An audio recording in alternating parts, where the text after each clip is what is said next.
Պարոն վարչապետ, վերջին տարիներին Հայաստանը ռազմավարական համագործակցության հռչակագրեր ունեցավ, նոր մակարդակի է բարձրացվում այս ուղղությամբ համագործակցությունը։ Եթե ամփոփելու լինենք, նաև 2 օր առաջ Ֆրանսիայի, Մեծ Բրիտանիայի հետ ունեցանք, այս ամենը ինչ նոր հնարավորությունների դռներ է բացելու Հայաստանի համար, ինչ կհավելեք։ Տեսեք, օրինակ Հայաստան Եվրամիություն առաջի գագաթնաժողովի ընթացքում 5 ընկերությունների հետ փոխանակվեցին մտադրությունների հուշագիր։ Այս նշանակում է նոր ֆինանսական ներդրումների եւ նոր շուկաների, նոր պատվերների հնարավորություն այդ ընկերությունների հետ։ Այսինքն ենթադրում եմ, որ եթե այնտեղ չեք եղել, առնվազն հետևել եք process-ներին։ Հաջորդը, տեսեք, Ֆրանսիայի հետ մենք շատ կարևոր թուղթ ստորագրեցինք Բարգուշատի թունելի կառուցման կապակցությամբ եւ այստեղ մենք կրկնակի էֆեկտ ենք սպասում, նախ ուզում եմ արձանագրել, որ եւ բոլորի շնորհավորել, որ հյուսիս-հարավ ճանապարհը արդեն իսկ ինքը միսու արյուն է ստանում, թե աշտարակ Գյումրի հատվածը արդեն պատրաստ է, հույս ունեմ երթևեկել եք, եթե չեք երթևեկի անպայման երթևեկեք եւ նաեւ հարավից մեծ տեմպերով շինարարություն է գնում եւ շինարարություն տեղի է ունենում շատ բարձր տեմպերով եւ նաեւ ուզում եմ ընդգծել, որ ֆրանսիական ընկերությունների ներկայությունը Հայաստանում ճանապարհաշինության եւ թունելներ կառուցելու մեջ, ուզում եմ հիշեցնել, որ ես էլ երկար տարիներ մենք Հայաստանում նոր թունել չենք կառուցել։ Սա ես հիմա ափսոս չեմ ճշտել վիճակագրությունը, բայց աչքաչափով ասեմ, երևի մի 40 տարի թունել չենք կառուցել, որովհետև Դիլիջանի թունելը որ եղել է, ինքը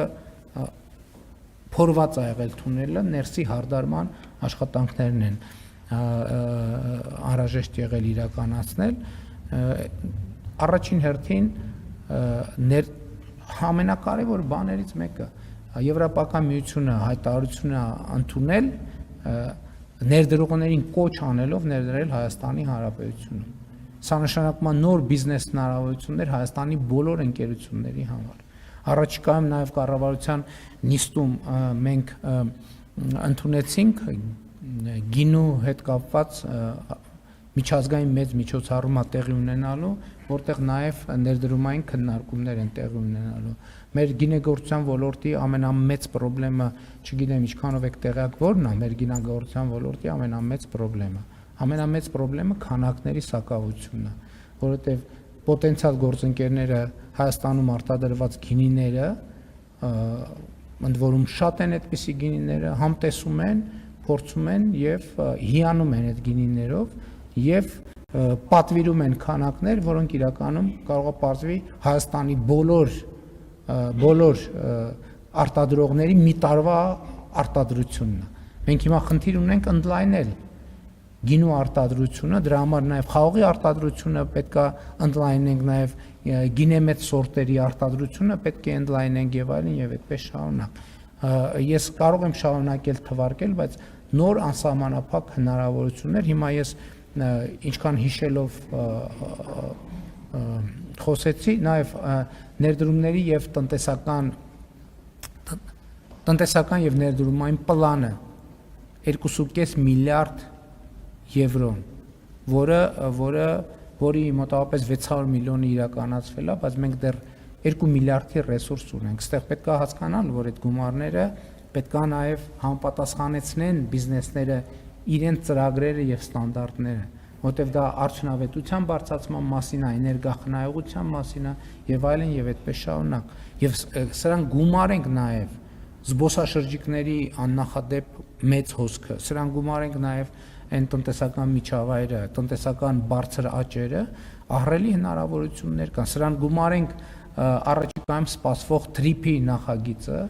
եւ TRIP-ի իրագործումը, որը անխուսափելիորեն տեղի է ունենում եւ տեղի է ունենալու։ Սրան զուգահեռ Եվրոպական միությունը, ես մի թեթև խոսեցի դրա մասին, Երևանյան երկխոսություն ֆորումի ժամանակ մենք նաև Եվրամիության հետ քննարկում ենք Հայաստանի հյուսիսով ճանապարհային նոր երթուղիներ, այսինքն ոչ թե նոր, այլ եղած երթուղիների զարգացման հնարավորությունը, որովհետև ինչպես արդեն առիթ ունեցել եմ ասելու, եւ էս էլ է հետաքրքիր, որ պատկերացնում եք այդ հետաքրքիր երևույթը, որ կամ բաներ, որ մենք մեր երկրի հետ կապված նոր ենք նկատում, որովհետև նախկինում չենք նկատում, որովհետև այդ երևույթները իրանք ռելևանտ չեն եղել բայց արևելքից արևմուտք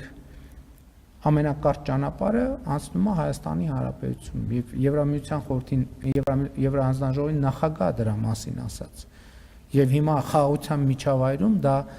տրիլիոնների կապիտալ է Հայաստանի համար, տրիլիոնների կապիտալ է Հայաստանի համար եւ այս բոլոր հնարավորությունները իրացնելու համար մեզ պետք է մենակ մի բան, այսինքն եթե շատ օնլայնված ասենք, մեզ պետք է որպեսզի մենք ունենանք բավարար կարողություններ այդ հնարավորությունները հասկանալու համար։ Իսկ դրա համար մեզ պետք է մի ուղղությամբ շրջադարձային փոփոխություններ անել